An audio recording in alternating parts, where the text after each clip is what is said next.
Hello everyone, welcome to exam and point. आज हम discuss करेंगे गेट 2020 कंट्रोल सिस्टम का क्वेश्चन।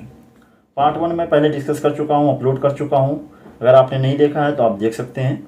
मैं लिंक जो डिस्क्रिप्शन बॉक्स में दे रखा हूँ और आई बटन पर भी आप क्लिक कर सकते हैं। आज हम डिस्कस करेंगे पार्ट 2। पार्ट 2 में काफ़ी बेहतरीन क्वेश्चन हैं, इसको आप केयरफुली देखिए और नोट करिए।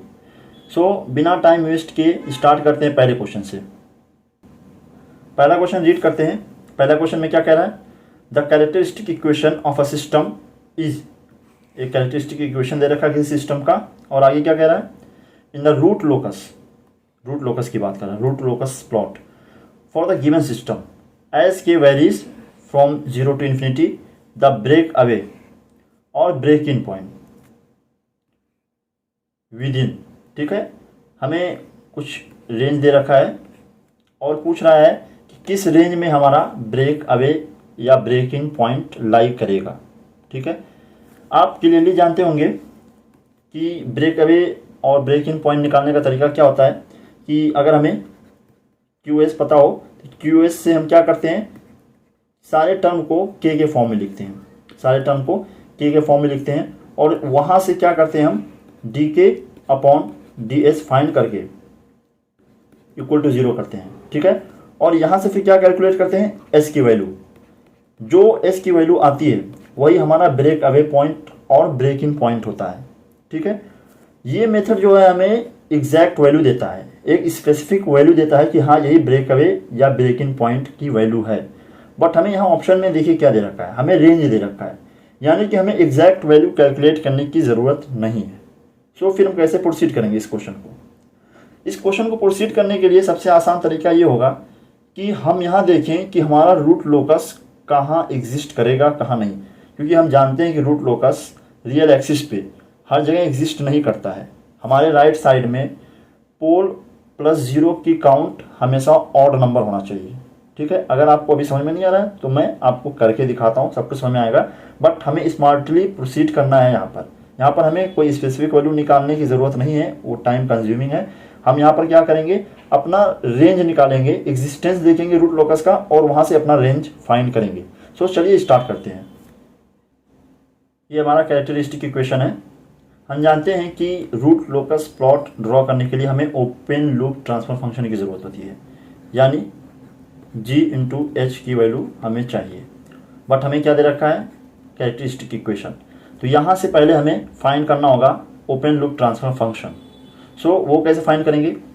रूट लोकस ड्रॉ करने के लिए हमें ये पता है कि जो हमारा वेरिएबल है जिसको वेरी करके हम अपना रूट लोकस प्लॉट करते हैं वो हमेशा न्यूमरेटर में होना चाहिए। ठीक है, डिनोमिनेटर में नहीं हो सकता।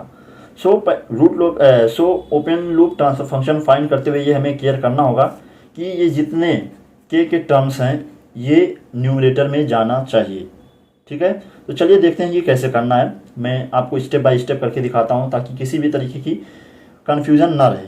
ठीक है, इसको सिंप्लीफाई करते हैं इसको S³ + 3S² +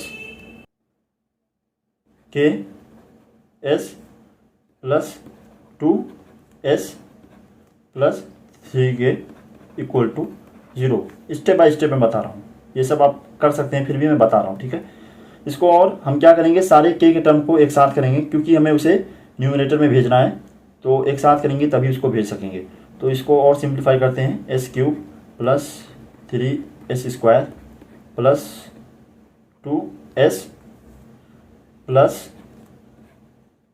KS + 3K। ठीक है, इतना हमने सिंप्लीफाई किया। अब ऑब्जर्व करिए कि क्या इस एक्सप्रेशन को हम ऐसे लिख सकते हैं कि S + 3 upon S³ + 3S² + 2S + 1 equal to 0। क्या ऐसा हम लिख सकते हैं? बिल्कुल लिख सकते हैं, क्योंकि इसको हम अगर इधर ट्रांसफ़र करेंगे तो जो ये एक्सप्रेशन है ये हमें एक्सप्रेशन मिल जाएगा और डिनोमिनेटर इक्वल टू 0 की तरफ चला जाएगा। ठीक है, तो ऐसा हम लिख सकते हैं।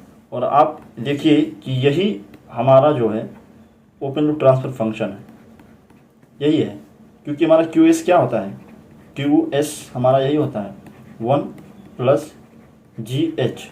तो यहाँ हमने 1 सेपरेट कर दिया, तो यही हमारा ओपन लूप ट्रांसफ़र फंक्शन है। अब हमें ओपन लूप ट्रांसफ़र फंक्शन मिल गया तो ईजिली हम अपना रूट लोकस प्लॉट कर सकते हैं और उसकी एग्जिस्टेंस को देख सकते हैं। ये हमारा ओपन लूप ट्रांसफर फंक्शन है। अगर हम इस क्वाड्रेटिक इक्वेशन को फैक्टराइज करें तो जो हमें सिंप्लीफाइड मिलेगा वो ये मिलेगा, ठीक है। एस प्लस 1 एस प्लस 2, ये मोस्ट सिंप्लीफाइड फॉर्म है हमारे ओपन लूप ट्रांसफर फंक्शन का, ठीक है। ये हमारा ओपन लूप। अब हम इजीली अपना क्या कर सकते हैं, रूट लोकस प्लॉट कर सकते हैं। हमें पूरा प्लॉट नहीं करना है, हमें सिर्फ एग्जिस्टेंस देखना है और उसी बेसिस पर हम अपना आंसर जो है आंसर करेंगे, ठीक है। चलिए स्टार्ट करते हैं प्लॉट करना। स्टार्ट करते हैं। ये हमारा जी ओमेगा एक्सिस है और ये हमारा जो है रियल एक्सिस है, ठीक है। रफली मैं ड्रॉ कर रहा हूँ। अब देखिए कि हमारा पोल कहाँ कहाँ पर है और ज़ीरो कहाँ कहाँ पर है, ये हमें देखना है, ठीक है। पहला देखिए, पहला पोल हमारा क्या है, ओरिजिन पे। पहला पोल ओरिजिन पे है, तो मैं दूसरे कलर से कर देता हूँ यहाँ पर। पहला पोल हमारा ओरिजिन पे है, पोल को हम क्रॉस से रिप्रेजेंट कर रहे हैं यहाँ पर, ठीक है। और दूसरा पोल कहाँ है, दूसरा पोल है -1 पर, ये हमारा -1 हो गया। तीसरा पोल है -2 पर, ठीक है, ये -2 हो गया। और जो हमारा ये ज़ीरो है वो -3 पर है हमारा ज़ीरो। इसके लिए भी कलर चेंज कर देते हैं। जो हमारा ज़ीरो है, ज़ीरो, ये हमारा ज़ीरो है वो -3 पर है, ठीक है। अब यहाँ पर हमें ये लगाना है कि एग्जिस्टेंस ऑफ रूट लोकस जो है रियल एक्सिस पर कैसे फाइंड किया जाता है। वो फाइंड क्या किया जाता है कि sum of pole and zero to the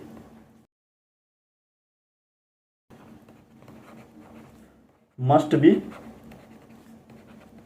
odd.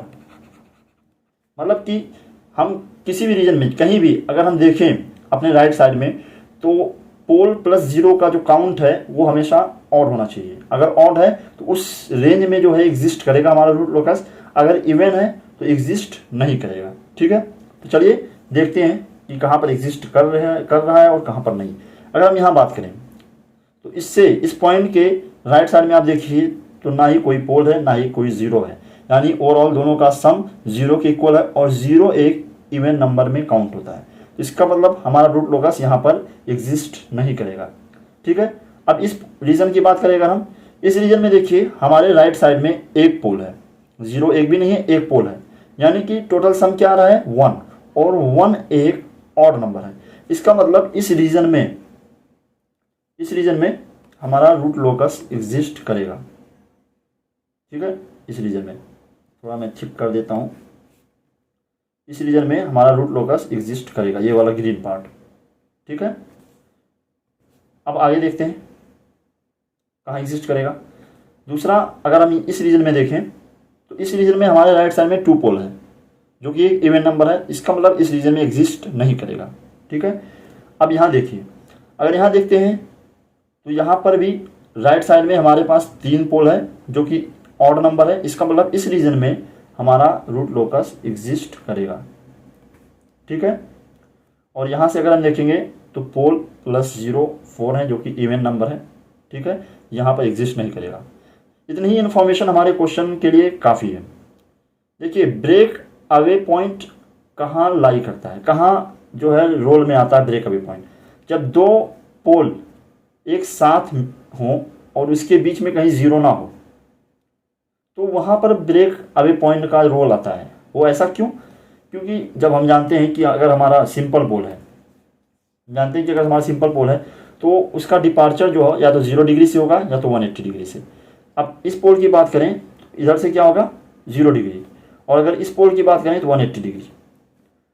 और इनको जाकर कहीं ज़ीरो पर, किसी ज़ीरो पर क्या करना है, अराइवल करना है किसी ज़ीरो पर।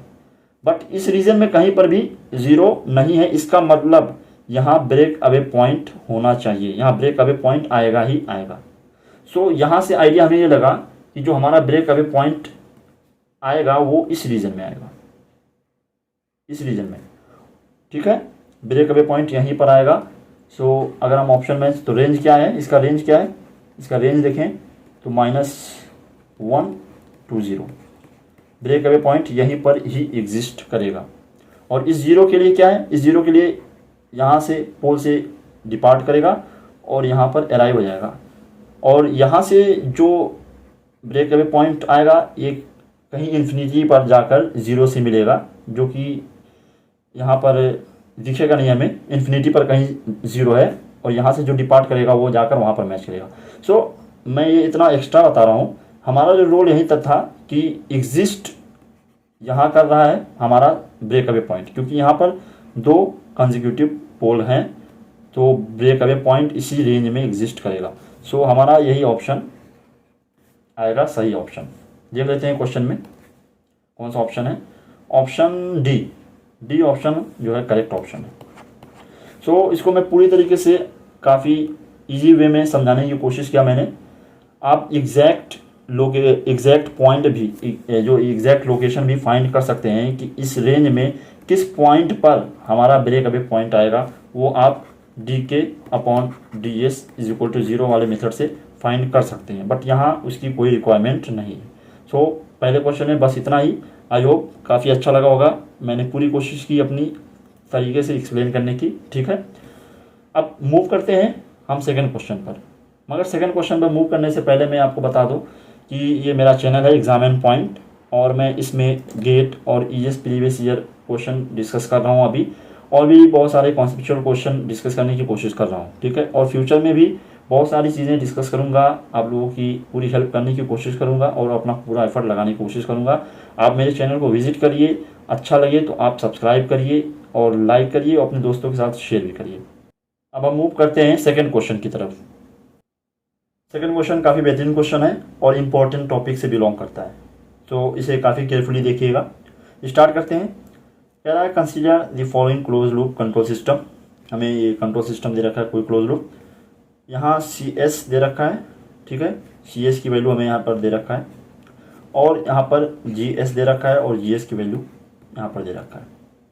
फिर आगे हमसे क्या कह रहा है, if the steady state error for a unit ramp is 0.1। यहाँ पर क्लियर करना है कि रैम्प सिग्नल है, जो इनपुट हमें दिया जा रहा है वो रैम्प है, और हमें स्टेडी स्टेट एरर जो है दे रखा है। तो पूछ क्या रहा है, देन द वैल्यू ऑफ के की वैल्यू पूछ रहा है। कभी कभी क्या होता है, हमें सब कुछ दिया होता है, स्टेडी स्टेट एरर पूछता है डिफरेंट इनपुट के लिए, स्टेप इनपुट के लिए, रैम्प इनपुट के लिए, ठीक है, पैराबोलिक इनपुट के लिए। लेकिन यहाँ पर क्या है कि हमें एरर दे रखा खुद से ही, बट हमसे यहाँ पर के की वैल्यू पूछ रहा है। चलिए स्टार्ट करते हैं कैसे करना है। सबसे पहले हम इन दोनों ब्लॉक को सिंप्लीफाई करेंगे, एक सिंगल ब्लॉक बनाएंगे, ठीक है। सो इसको हम अगर सिंप्लीफाई करें तो G' मान लेते हैं। G' क्या होगा, CS × GS, ठीक है, यही होगा। CS की वैल्यू क्या दे रखा है हमें, KS+1/S+3, ठीक है। और GS की वैल्यू क्या दे रखा है हमें, 1/S+1। ये GS की वैल्यू दे रखा है। यहाँ आप देखिए क्लियरली, ये S+1 और ये S+1 कैंसल आउट हो गया। सो फाइनली बचा क्या, फाइनली बचा K/S+3। जो हमारा G' यानी फॉरवर्ड गेन जो हमें मिला वो K/S+3, ये हमें फॉरवर्ड गेन मिला। अब हमसे एरर दे रखा है, हमें एरर दे रखा है और के की वैल्यू पूछ रहा है। तो सबसे पहले हमें पता ये होना चाहिए कि हम स्टेडी स्टेट एरर निकालते कैसे हैं, क्या फॉर्मूला अप्लाई किया जाता है रैंप सिग्नल के लिए, और अगर यूनिटी फीडबैक सिस्टम हमें दे रखा है तो क्या हम फार्मूला अप्लाई करेंगे। चलिए देखते हैं। स्टेडी स्टेट एरर का जो फार्मूला होता है रैंप सिग्नल के लिए मैं बता रहा हूँ। वैसे तो बहुत सारे इनपुट हैं, अगर आपको डिटेल में इसकी जानकारी चाहिए सो आप कमेंट कर सकते हैं मुझे, मैं पूरा एक वीडियो बनाऊंगा इसके ऊपर, सारे इनपुट के लिए कौन सा फार्मूला यूज़ होता है और क्या तरीका अप्लाई होता है निकालने के लिए। फ़िलहाल मैं क्वेश्चन डिस्कस कर रहा हूँ, सो बाउंड होकर ही करूँगा। रैंप सिग्नल के लिए पूछ रहा है तो रैंप सिग्नल के लिए ही डिस्कस करूँगा। सो रैंप सिग्नल के लिए जो फार्मूला यूज़ होता है वो क्या होता है, ए अपॉन के वी। ठीक है, ए क्या है, ए हमारा जो है इनपुट का एम्पलीट्यूड है। मैं लिख देता हूँ, ए जो है एम्पलीट्यूड ऑफ इनपुट, इनपुट का एम्पलीट्यूड है। और के वी क्या है, के वी जो हमारा है ये स्टेडी स्टेट एरर कोफिशिएंट है फॉर रैंप सिग्नल। ठीक है, या टाइप 1 के लिए कह सकते हैं। ठीक है, तो ये स्टेडी स्टेट एरर कोफिशिएंट है। ठीक है, तो अब क्या है कि हमें ए तो दे रखा होगा क्योंकि हमें इनपुट दे रखा होगा, तो ए हमें गिवन होगा। के वी कैसे फाइंड करना होता है, के वी फाइंड करने का जो फॉर्मूला होता है वो K V is equal to limit S tend to 0 S into open loop transfer function. ये होता है के वी फाइंड करने का तरीका, फार्मूला। इससे आप के वी फाइंड कर सकते हैं। अलग अलग इनपुट अलग अलग टाइप के लिए अलग अलग होता है फार्मूला।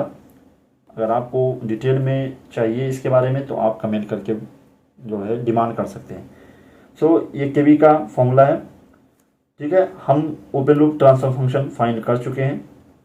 ठीक है, हम अब इस फॉर्मूले में पुट करेंगे और अपना के वी कैलकुलेट करेंगे।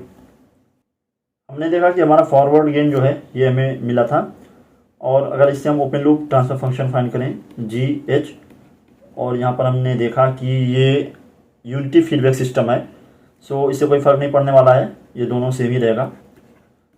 ओपन लूप भी हमारा यही हो जाएगा। ठीक है, अब हम यहाँ पर के वी फाइंड करते हैं।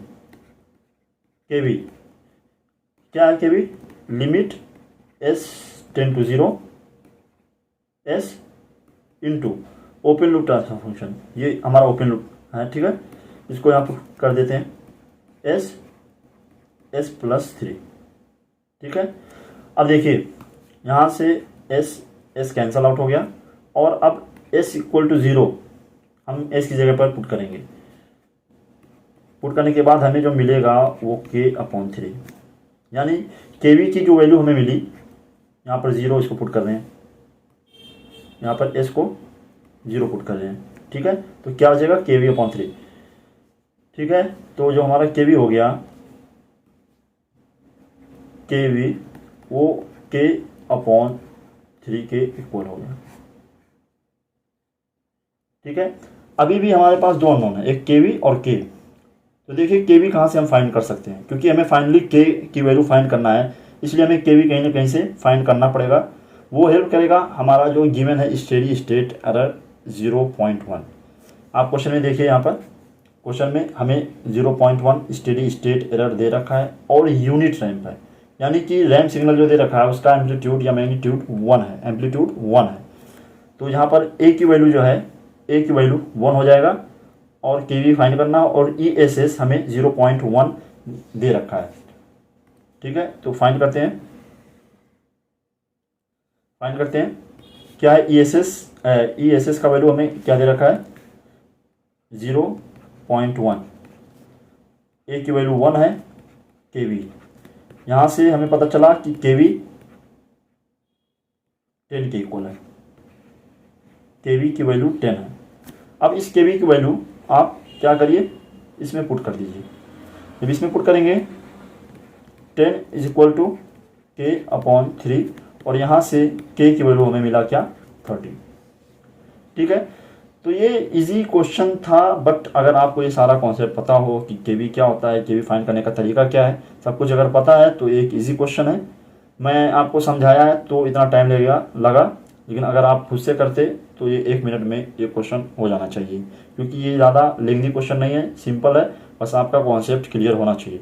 तो ये हमारा रहा आंसर सेकेंड क्वेश्चन का। फिर भी अच्छा क्वेश्चन है और इम्पोर्टेंट टॉपिक से बिलोंग करता है, तो इसको क्लियर करने की ज़रूरत है। अब इसके बाद हम मूव करते हैं अपने थर्ड क्वेश्चन की तरफ। सेकेंड क्वेश्चन रीड करते हैं। A system with transfer function, एक ट्रांसफर फंक्शन दे रखा है, ठीक है, a greater than 0 is subjected to an input 5 cos 3t। System है कोई, इस सिस्टम में जो ये इनपुट दिया जा रहा है, ठीक है, 5 cos 3t, इसको मैं लिख देता हूँ। जो इनपुट हमें दिया जा रहा है वो 5 cos 3t, ये इनपुट हमें दिया जा रहा है। अब आगे क्या कह रहा है, the steady state output of the system is, हमें आउटपुट भी दे रखा है, ठीक है, आउटपुट हमें क्या दे रखा है ये भी लिख देते हैं। आउटपुट हमें जो दे रखा है 1/√10 cos 3t माइनस 1.892, ये हमें आउटपुट भी दे रखा है। फिर आगे क्या बोल रहा है, द वैल्यू ऑफ ए की वैल्यू पूछ रहा है, इतना इन्फॉर्मेशन हमें दे रखा है और ए की वैल्यू पूछ रहा है, ठीक है। तो देखते हैं इसको कैसे करना है, इसको कैसे प्रोसीड करना है। सबसे पहले मैं आपको बता दूं कि जब भी कोई हमें ये कोई कंट्रोल सिस्टम दिया हो, ये कोई सिस्टम दे रखा है, हमें सिस्टम दिया हो और उसका गेन फेज, उसके बारे में हमें इन्फॉर्मेशन दे रखा है, तो ईजिली हम इनपुट और आउटपुट के बीच में रिलेशन निकाल सकते हैं कि अगर हम इनपुट में कोई सिग्नल दे रहे हैं तो आउटपुट में क्या चेंजेस आएंगे और क्या वैल्यू होगी, वो हम फाइंड कर सकते हैं। वो कैसे कर सकते हैं, चलिए देखते हैं। सबसे पहले मैं आपको रिलेशन देता हूँ। जो भी इनपुट हम दे रहे हैं, अगर उसका एम्पलीट्यूड जो है ए है, फ्रीक्वेंसी ओमेगा और फेज फाई है, सो जो अगर वो आउटपुट में जाए तो आउटपुट में क्या किस किस पैरामीटर में चेंज आएगा। क्योंकि ये एक लीनियर सिस्टम है, यहाँ मेंशन नहीं किया गया है, जब भी मेंशन नहीं किया जाएगा कंट्रोल सिस्टम है तो उसे आप लीनियर सिस्टम ही मानेंगे, ठीक है। क्योंकि ये लीनियर सिस्टम है इसलिए इसके फ्रीक्वेंसी में कोई चेंज नहीं आएगा। अगर ये नॉन लीनियर होता तो फ्रीक्वेंसी भी चेंज हो जाता, बट ये लीनियर है इसलिए फ्रीक्वेंसी में कोई चेंज नहीं आएगा। इसका एम्पलीट्यूड चेंज हो जाएगा और इसका फेज भी चेंज हो जाएगा। तो चलिए देखते हैं कि चेंज होगा तो कितने से चेंज होगा, क्या रिलेशन है वो देखते हैं। सो अगर हम देखें कि b चेंज होने के बाद b की वैल्यू क्या होगी, तो वो a यानी जो पहले इनिशियल वैल्यू थी वो इनटू मैग्नीट्यूड ऑफ जो फंक्शन ट्रांसफर फंक्शन, जो भी सिस्टम का ट्रांसफर फंक्शन है उसका मैग्नीट्यूड, ठीक है। अगर प्रोडक्ट कर दिया जाए दोनों का तो हमें b मिल जाएगा। ये b की वैल्यू फाइंड करने का तरीका है। और फाई डैश कैसे फाइंड करेंगे, फाई डैश इनिशियली देखिए फाई था, फाई, इसमें अगर इस ट्रांसफर फंक्शन का फेज ऐड कर दिया जाए तो वो हमारा फाई डैश हो जाएगा, ठीक है। इसको ऐड कर दिया जाए तो ये हमारा फाई डैश हो जाएगा। ये रिलेशन है फाइंड करने का, ये रिलेशन है फाइंड करने का। कई बार क्वेश्चन पूछा जा चुका है इससे रिलेटेड, सो इसको जानना बेहद ज़रूरी है, ठीक है। अब देखते हैं कि हमारे क्वेश्चन में क्या कह रहा है। हमारे क्वेश्चन में इनपुट और आउटपुट पहले से ही दे रखा है और हमसे पूछ रहा है कि ये ट्रांसफर फंक्शन है, इस ट्रांसफर फंक्शन में ए जो है अननोन है, उस ए की वैल्यू पूछ रहा है। तो चलिए देखते हैं कि पहला रिलेशन यूज़ करते हैं। पहला रिलेशन यूज़ करके फाइंड करने की कोशिश करते हैं। अगर फाइंड हो गया तो बहुत अच्छी बात है, नहीं तो फिर हम सेकेंड रिलेशन पर मूव करेंगे। तो स्टार्ट करते हैं। पहला रिलेशन यूज़ करने के लिए हमें ट्रांसफर फंक्शन का मैग्नीट्यूड फाइंड करना होगा। तो चलिए पहले मैग्नीट्यूड फाइंड करते हैं। हमें क्या दे रखा है, जी एस, तो एस की जगह पे हम क्या करेंगे, जे ओमेगा पुट करेंगे। हमें मैग्नीट्यूड फाइंड करना है, जे ओमेगा पुट करेंगे। पुट करते हैं, पहले क्या हो जाएगा, जे ओमेगा प्लस 1, सेकेंड में हो जाएगा जे ओमेगा प्लस ए। अब फाइंड करेंगे मैग्नीट्यूड। मैग्नीट्यूड फाइंड करते हैं। तो मैग्नीट्यूड फाइंड करेंगे तो आप बखूबी जानते होंगे कि कैसे फाइंड किया जाता है मैग्नीट्यूड। ये हमारा हो गया ओमेगा स्क्वायर प्लस 1 इंटू, और सेकेंड पार्ट हो गया omega square plus A square. ये आ गया हमारा मैग्नीट्यूड। अब हम पहले रिलेशन का यूज़ करेंगे और अपने आंसर तक पहुंचने की कोशिश करेंगे। चलिए आगे देखते हैं। ये डेटा हमारा गिवन है। अब हम सेकेंड रिलेशन का यूज़ करते हैं। सेकेंड रिलेशन क्या है? b is equal to A into magnitude of J omega. ठीक है, देखिए ए की वैल्यू हमें क्या दे रखा है? 5। b की वैल्यू भी दे रखा है हमें, तो b की वैल्यू पुट करते हैं पहले। b की वैल्यू है 1/√10, a की वैल्यू हमें 5 दे रखा है, और मैग्नीट्यूड हमने फाइंड किया। ठीक है, एक चीज़ यहाँ पर देखिए, ओमेगा की वैल्यू हम यहाँ पुट कर देते हैं डायरेक्टली। ओमेगा की वैल्यू क्या है?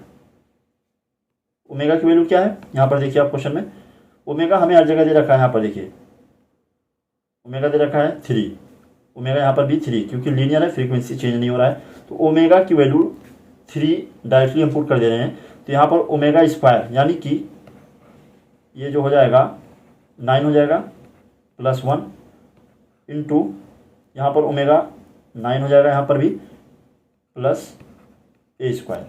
ठीक है, इसको थोड़ा सिंप्लीफाई करते हैं। 1/√10 5 इंटू अपॉन, ये कितना हो जाएगा 10, और ये वैसे का वैसा इसको छोड़ देते हैं। यहाँ पर आप देखिए ये √10 और ये √10 कैंसिल आउट हो गया। इसको आप इधर ट्रांसफ़र कर दीजिए, इस वाले पार्ट को इधर ट्रांसफ़र कर दीजिए। देखते हैं आगे क्या आता है। ये आएगा √9 plus A square is equal to 5। दोनों तरफ स्क्वायरिंग कर दीजिए, फिर आएगा 9 A square is equal to 25, और जब आप 9 को उधर लेकर जाएंगे तो आएगा 16, और ए की वैल्यू मिला हमें ±4। ये हमारा ए की वैल्यू है। अब डाउट ये आएगा कि हम प्लस साइन कंसीडर करें या नेगेटिव साइन। तो आप यहाँ पर क्वेश्चन में देखिए, क्वेश्चन में क्लियरली मेंशन कर रखा है कि ए हमारा वो ग्रेटर देन 0, यानी कि हमें पॉजिटिव साइन कंसीडर करना है। तो यहाँ से हमें पता चला कि हमारा ए इज इक्वल टू 4। ये हमारा फाइनल आंसर है, ये हमारा फाइनल आंसर है। ठीक है, तो थर्ड क्वेश्चन इजी क्वेश्चन था, बशर्ते कि आपको कंडीशन पता हो, रिलेशन पता हो, जो मैंने रिलेशन बताया आपको, ये वाला रिलेशन पता हो, और पता भी होना चाहिए। ठीक है, और बाकी सेकंड क्वेश्चन और फर्स्ट क्वेश्चन मुझे काफ़ी बेहतरीन लगा, स्पेशली सेकंड क्वेश्चन, और फर्स्ट क्वेश्चन भी अच्छा ही था। क्योंकि फर्स्ट क्वेश्चन में अगर आप मैंने आपको बताया नहीं और करके दिखाया नहीं मैं आपको, अगर आप फर्स्ट क्वेश्चन में आप देखिए, अगर आप फर्स्ट क्वेश्चन में बैठ जाते इसको सॉल्व करने के लिए, इसको अगर सॉल्व करने के लिए बैठ जाते तो आप इस नतीजे पर पहुंचते कि एस की वैल्यू आप फाइंड ही नहीं कर पाते, कि ऐसा सिचुएशन आ जाता कि आप उसका रूट फाइंड करने में काफ़ी दिक्कत होती है आपको, या फिर टाइम लग जाता।